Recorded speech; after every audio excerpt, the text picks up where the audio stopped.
What's good? It's Nori, and recently I attended Spotify's NextGen listening party in partnership with Howard University's student podcasting course.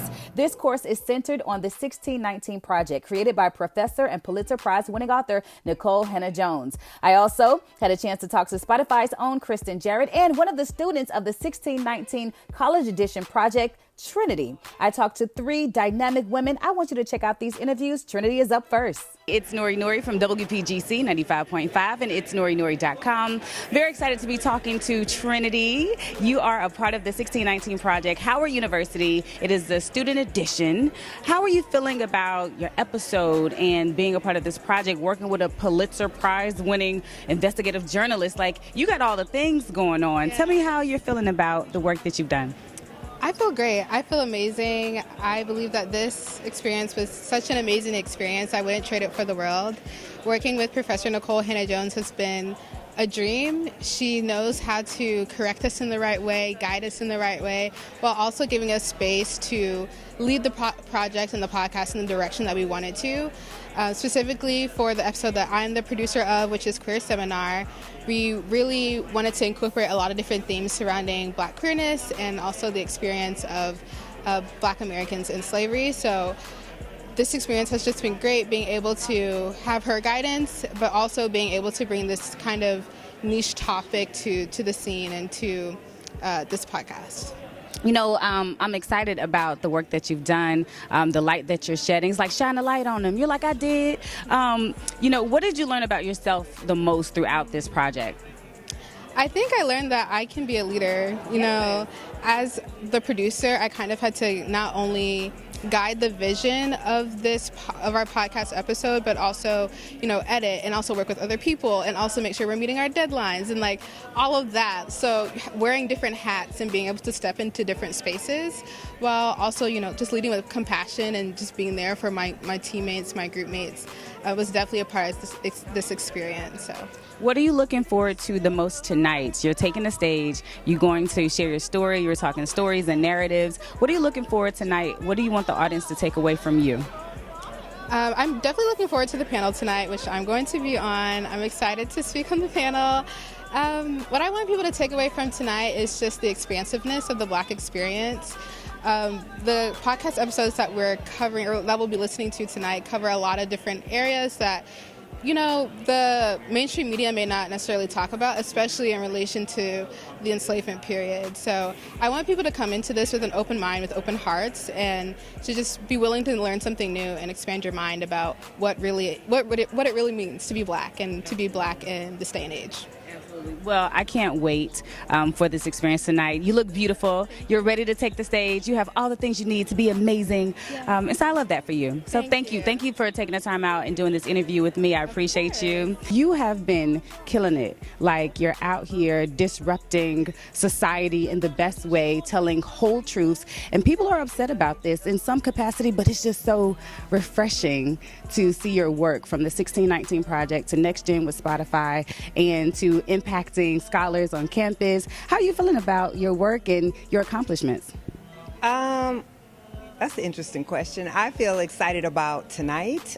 This really is exemplary of why I came to Howard, to be able to provide these types of opportunities for students and to learn from students and to produce something really amazing. So this partnership with Spotify has really been a dream. When we talk about dreams and goals and aspirations, one of the things that was awesome was that you incorporated your family in the 1619 Project. So we got to know you a little more intimately, and we have the podcast with the students, and they're telling their stories, and you have led the way in investigative journalism. What does it mean to be a trailblazer for these scholars to work with closely and for you to be able to just share your knowledge with them? Well, I appreciate you calling me a trailblazer. I don't think about myself that way, but what I hope is that I am able to show my students that if they're willing to work hard, there's people like me who will invest in them, and that there's really nothing that they can't do. We have some of the most brilliant students in America on the campuses of our HBCUs. All they need is opportunity and resources, and I've been able to draw some of those resources there, and I think everybody tonight is just going to see how they soar. You know, when we talk about your work, there's a lot of collaboration. There's a lot of making room and making sure that you are, using different mediums to reach people. How do you think as we advance in tech, what do you think is the next chapter? AI is a big thing. How are you feeling about the growth of the industry? Well, first, let me say, none of us gets where we are by ourselves. And I have folks who open doors for me, so I feel like it's my mandate to be a door opener as well. If any of us are satisfied to be the only one like us in the room, to me that means you have failed. So being here is part of my mission to be a door opener. As far as where we're going with technology, I don't know. I'm one of those bury my head in the sand type of person about AI. It scares me, and I just have to make sure that my students aren't using it to write their papers. But other than that, I leave that to the experts. Awesome. Thank you so much. This has been an absolute joy and pleasure. We have Kristin here with Spotify. You are leading with the NextGen project. How are you feeling about working with the youth, and how has that experience been?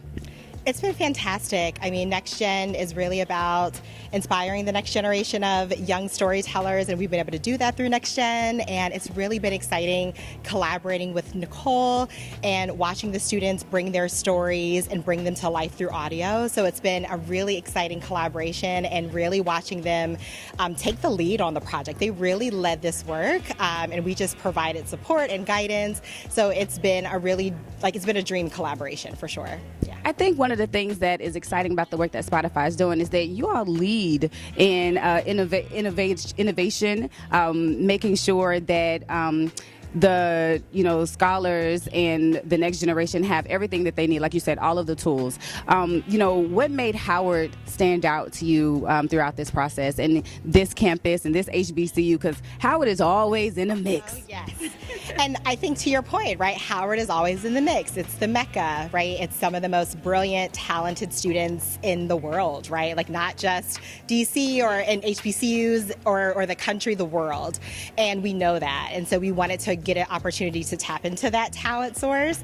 So that was really important to us because of the reputation. And I mean, again, it just made for a really wonderful collaboration. We know that also, I think particularly for the School of Communications, we know that there is a pipeline of journalists and storytellers, but how do they translate that through audio is what we really wanted to have an opportunity to teach them.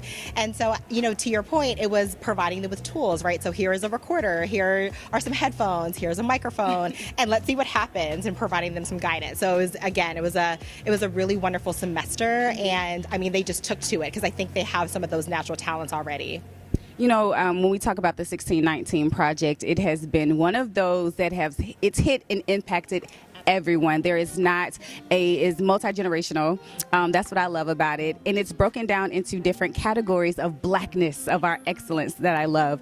When you were adapting the 1619 project for the college edition, what were some of the things that you looked for to, or did the students have all of the creativity to expand upon the 1619 project? Incredible question. So the students actually adapted essays they already wrote. So this was all them.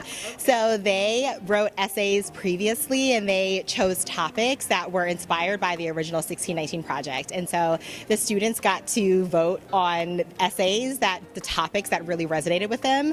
And then we picked and narrowed down to the top 3, and then those we adapted into episodes. And so it was really interesting to figure out, how do you adapt what was, a 5-6 page essay and turning that into a 10-minute episode. And so how do you tell that story in a different way through audio with interviews? So it was really great, but that was all them in terms of choosing topics. There were definitely some topics I loved that I hope would make it on the podcast that did, but that was all them in terms of what was topical for the show.